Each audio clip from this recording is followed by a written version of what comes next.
video, we're going to be going over the Brettzel 2.0 stretch. Now, keep in mind there's the Brettzel 1.0, which is mostly for the anterior chain. This is not only just a stretch, but it's also a good diagnostic tool to find out which portion of the anterior chain or which portion of the posterior chain for the Brettzel 2.0 is your main problem. So as you're going through this, just know that not everybody feels this stretch in the same place. Some people might feel it more in the lat, and some people might feel it more in the hamstring or the piriformis going down the back of the leg.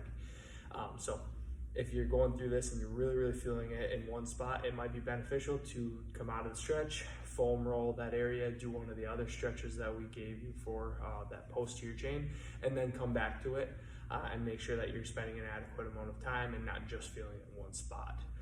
So as we get into the Brettzel 2.0, we'll start with the setup. Now, this one, it's kind of, turning yourself into a pretzel.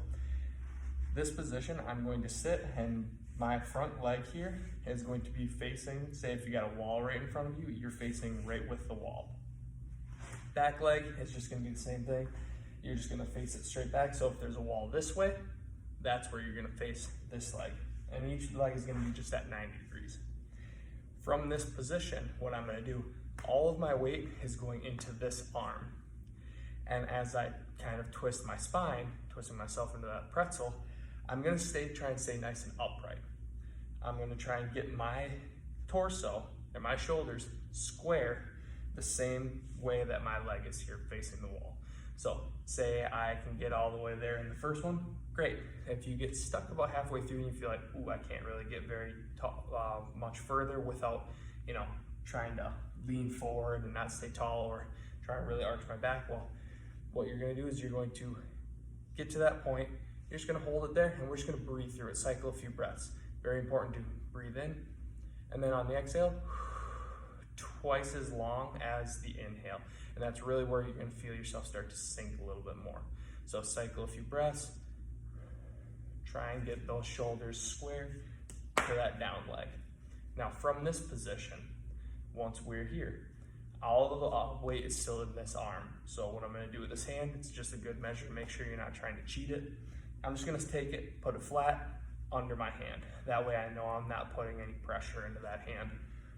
From this point, what we can do to get more of like the back, the lat stretch, a little bit more in the hip, maybe a little bit more IT band, is what we're gonna do is we're going to lean away.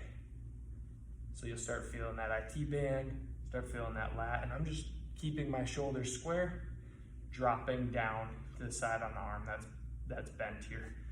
Keeping all the weight here, but leaning away.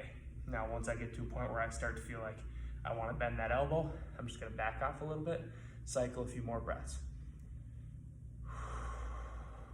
Trying to sink a little deeper each time.